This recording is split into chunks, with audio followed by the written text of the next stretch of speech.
turnam selam götür sevdiğimin diyarına.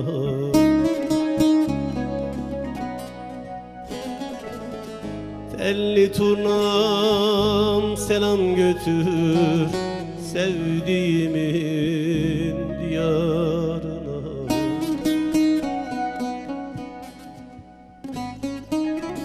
Üzülmesin, ağlamasın, belki gelirim yanına canarım.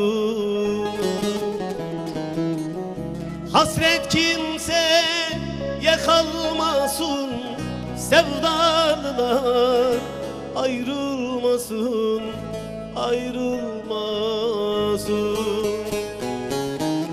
Ben yandım, eller yanmasın, sevdanın aşkın arına canarına.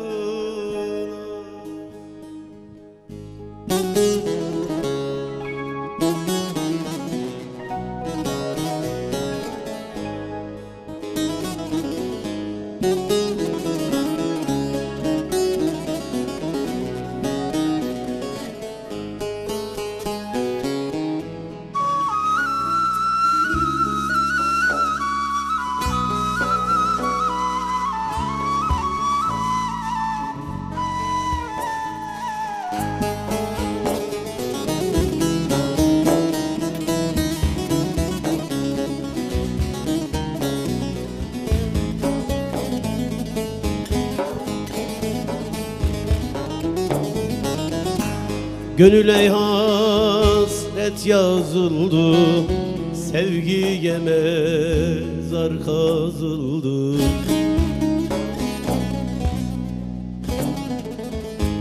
Gönüle hasret yazıldı, sevgiye mezar kazıldı.